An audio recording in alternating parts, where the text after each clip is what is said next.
Students, and welcome back to the channel Literature Philia, your one-stop destination for everything related to English literature.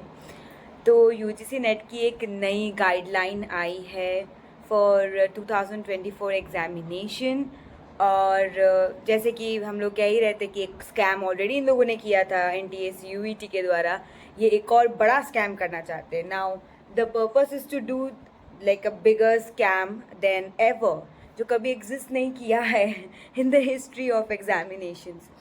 So what is this notice about? बहुत simple word में I will put it through. It is going to make your JRF journey or PhD journey even harder than you expected.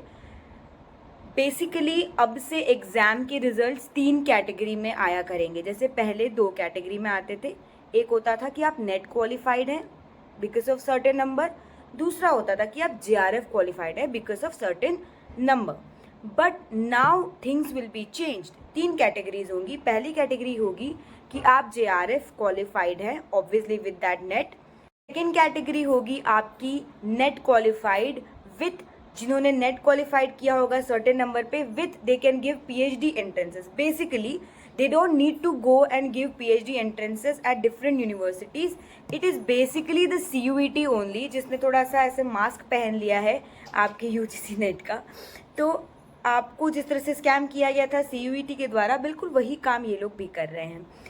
तो आपका third category होगा वो एक certain number जिसके लिए आप PhD एंट्रेंस के क्वालिफाई करके डायरेक्ट इंटरव्यू के लिए जाएंगे।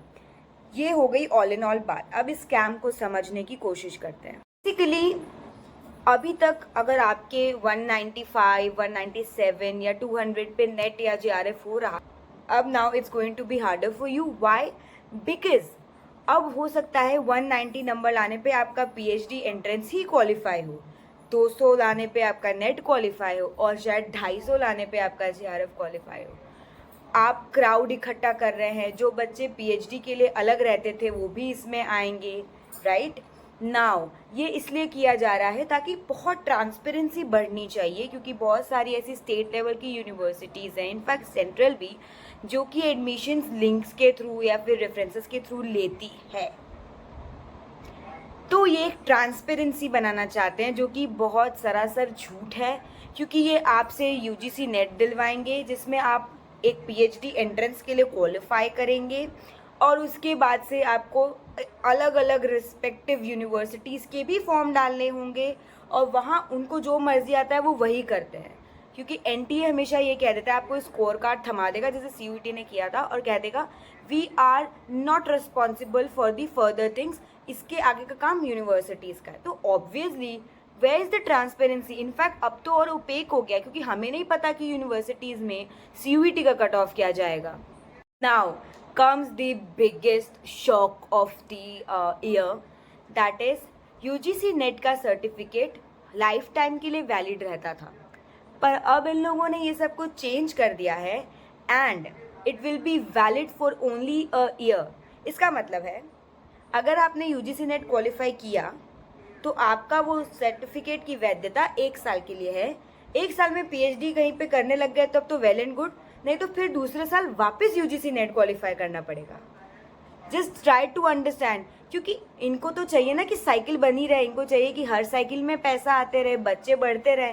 That is why they have done that. Now it's totally up to the students, because अगर हम साइलेंटली इसे एक्सेप्ट कर लेंगे तो ये इस तरीके के hit and trial method use करते रहेंगे हम लोगों पे। ये हमारी लाइफ है, ये मजाक नहीं है कि हम बैठ के इन लोगों को जो मर्जी आए करने दे रहे हैं। We have to speak about it, we have to talk about it over any social media platform you have, connect through people and talk about it, क्योंकि हमें इसके अगेंस्ट बात करनी है। This is not at all right for us.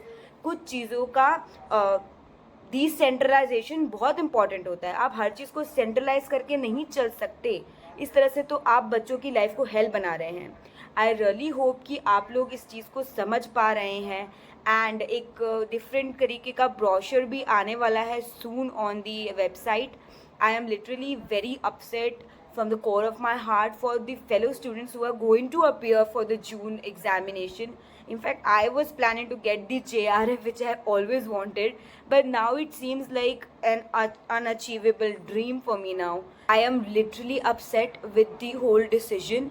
I raise my voice against it. I really hope that आप सब भी इस बारे में समझेंगे and please comment down what ever you feeling right now, because ये बातें बाहर तक पहुंचनी बहुत ज़रूरी है.